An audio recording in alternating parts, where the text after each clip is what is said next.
caller na tayo. Si, Eliza. Dab, sure ka sa pangalan? Ha? Eliza? Hello? Hi po, good evening. Hi, good evening. What's your name? Eliza po. Ay, okay na yan. Unang bungit yung Eliza. Yes, po. Ate, pakilakas naman. Naka-loudspeaker ka ba? Hindi po. Naka-earphones? Hindi din po. Naka-headset? Hindi po, naka-ano lang po. Naka-bra? Nasa phone ko lang. Sana naman, di ba?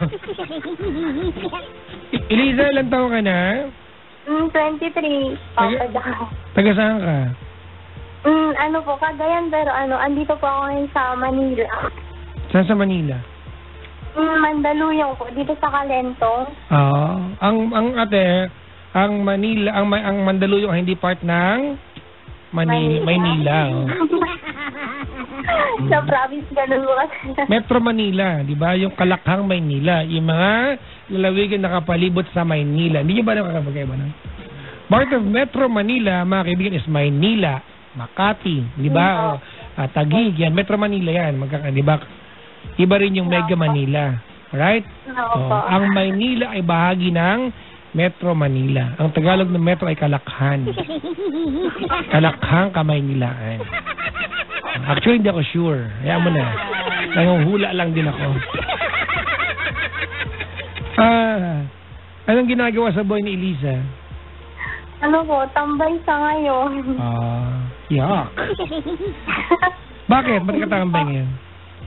Ano po, Papa Jack? Pa-Taiwan na po sana. Bakit? Bakit sana? Ano po, na-hold po ako sa immigration. Ganun po. Ibig sabihin, nandun ka na sa airport? Opo. Na-hold po yung passport. Bakit ka na-hold?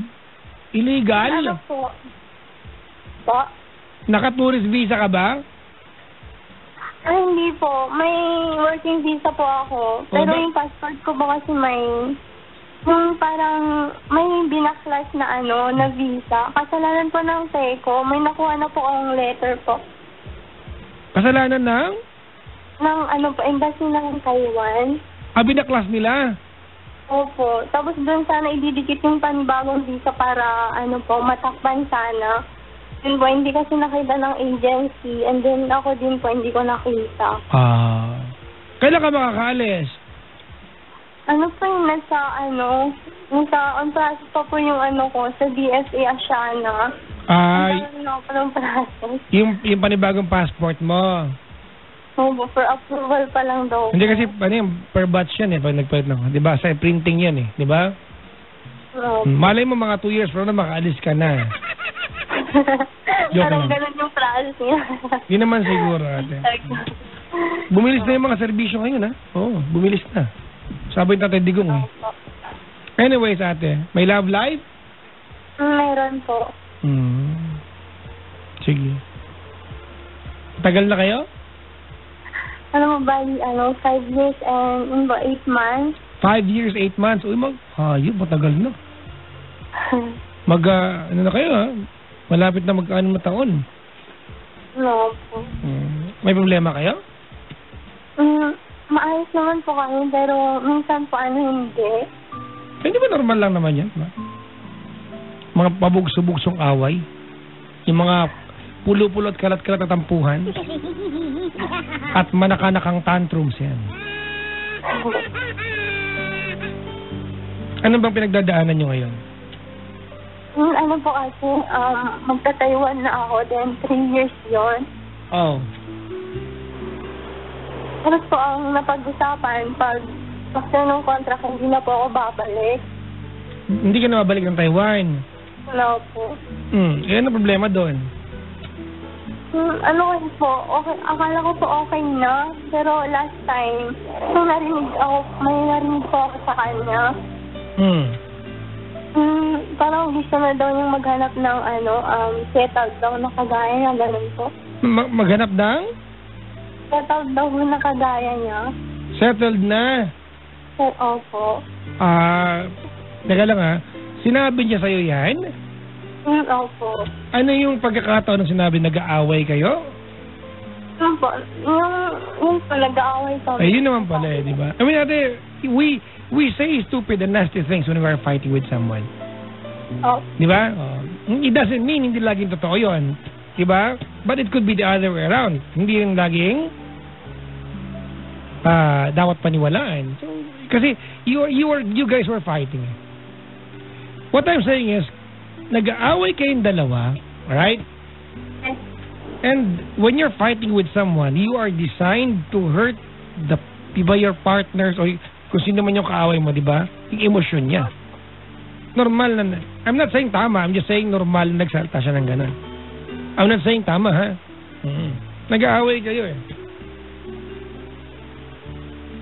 The more important part is, nung bang nagbati na kayo, binawi ba niya? Yun po, nasabi niya, yung nag-sorry po siya kung nasabi niya yun. Pala yan. Ano po kasi, nung after grad kasi LDR na po kami. Oh, asan ba siya ngayon? Nasa, Cagayan. Tuwing kailan kayo nagkikita?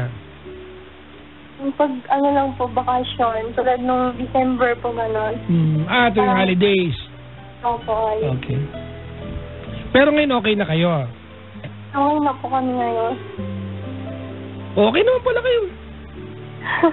Hindi po kasi, hindi ka makamove on. Natatakot ka kasi pupunta kang Taiwan, baka kasi totoo sinabi niya, tama?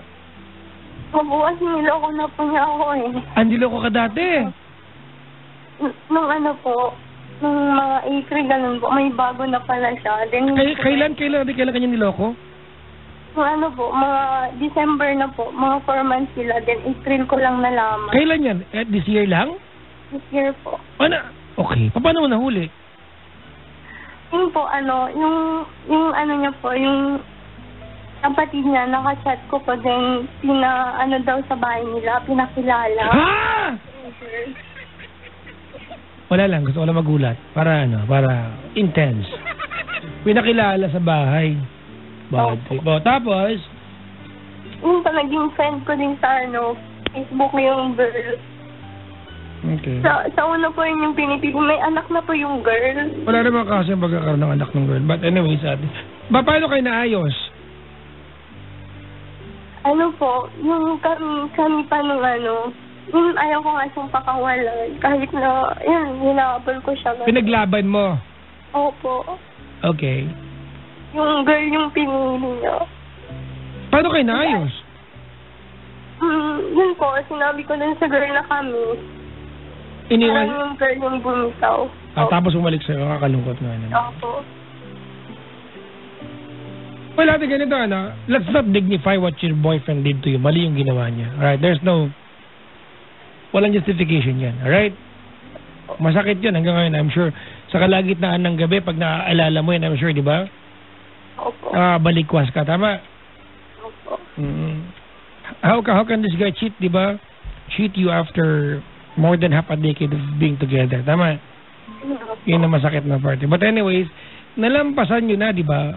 I mean, as much as it's painful to you na nalagpasan nyo na, tama? Opo. Alright. Kumbaga, it's no longer ongoing but still a factor. It's still very, very painful. Though I'd like to think, Eliza, na kaya mo siya binigyan ng pagkakataon is ikaw mismo alam mo that he is deserving of the second chance, right? Opo. At nung sinabi niya sa'yo na naghahanap ako ng babaeng settled na rin, naalala mo yung ginawa niya na pagkoconnect mo. Tama? Babalik ka lagi doon, right? Yes po. Alright. Okay. Pero tonight, before you call the show, okay ka naman, right? Opo. Naalala mo lang. Opo. Right. Ate, normal yan. You're gonna be battling with the demons, diba? Of the monster. Doon sa ginawa niya. Every now and then. Opo. Hindi matatanggal sa yan. As a matter of fact, paniniwala ko po, yung mga bae, hindi marunong mag-move on yung mga yan. Pag may nagawa kayo sa girlfriend niyo, panghabang buhay nilang bit-bit yan, they might not talk about it. They might, di ba? Hindi mo mamarinig sa kanila kung ano man yung kasalanan mo, but laging nandyan yun sa kanila. Tama, mali, ate? You can learn how to live with the pain, right? Siguro sinasabi ko sa ito, Elisa, because I want you to focus more on what you guys have right now, yung status ninyo, more than dealing with the past na nalagpasan nyo na. If anything, ate, you have an easier situation ngayon kumpara nung April. Tama, mali? Ano po kasi, kasi ipagpalinga ako. Pag andun na ako sa Taiwan. Ate, ako kasi biglang ibagpalit. Alam, mahirap kasi sagutin yung concern mo eh. Baka magpalit niya, baka magpalit ka niya, tama? It could actually happen the other way around. Paano pag hindi rin? Sa gaganyan ka ngayon. Diba? Tama? Hindi ko matatanggal sa'yo, ate, na ganyan ka mag-isip. Niloko ka niya eh. Right? But balikan ko lang, ate, the hardest part is over. Yung part na pinakamahirap na pagdaanan nyo na. Diba? Right now, it's an easier part for the two of you. Tama, mali? Yes, po. So, kumbaga, ito yung multo ng nakaraan. Ano? I have suggestions sa'yo, ate. Every time na naaalala mo yung ginawa niya kalokohan, kasi kayong dalawa na si relasyon eh. Kayong dalawa nakapag-survive niya. Hindi lang ikaw, siya rin. Although siya may ginawang kasalanan sa'yo. Gago yan eh. Alright? Every time na naaalala mo natin, tell him. Maybe in a nice way. Sabihin mo sa kanya. So, di ba, so alam niya kung gaano kahirap yung ginawa niya sa'yo. But tell it to him, ate, in a way, hindi para sumbatan siya, but because you want to remind him, di ba, of the love you have para sa kanya, na kahit gaano kahirap, you chose to fight for it, and di ba, you chose to stay. And he will appreciate that. Oh. Look, ganito, Elisa, wag mo sanang iisipin na kinakampihan ko siya. That is not the goal. But I understand na nung April, nung nahuli mo siya at pinatawad mo, you made a decision to forgive him. Tama? You made a decision na nahuli mo siya, ate, to fight for it and stay with this guy. Tama, mali? Tama. And I am with you sa gusto mo. And so far, December na, things got better. May mga araw lang, may mga gabi lang na pag naaalala mo, bad trip na. Masakit, right? So tell him, ate. Let the guy know exactly how you feel. Let the guy know exactly how painful it is. Okay? Alright? Thank you po. Nasaan siya ngayon, ate? Nasaan ba? Tuguegarao. Sa Cagayan po. Ilocana ka? Opo. Ilocana ka pala eh. Anong pagkain sa inyo masarap? Pinakbet yan. Hindi pinakbet ang basa ron. Panakbot. Pinakbot. Panakdangdang. Pininding. Sige. Mumimensahe tayo sa kanya, ha? Yep. Tagalog po. Oo naman. Ito ba, Chinese? Sunglay na.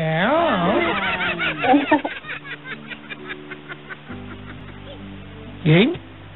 Papa. Ano first name niya? Mark Jan po. Ano na? Mark Jan po. Mark Jan.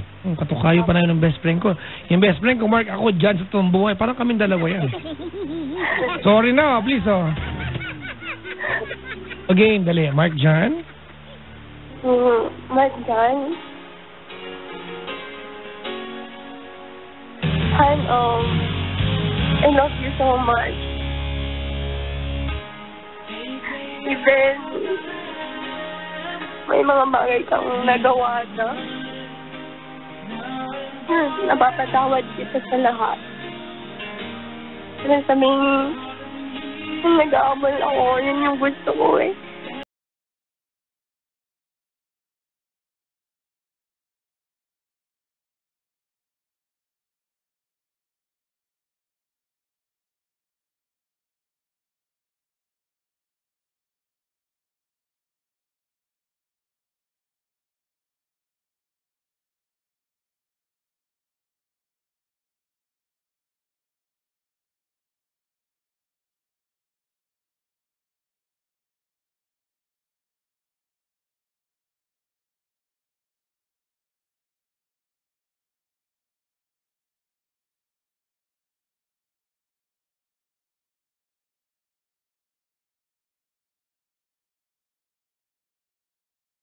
Elisa?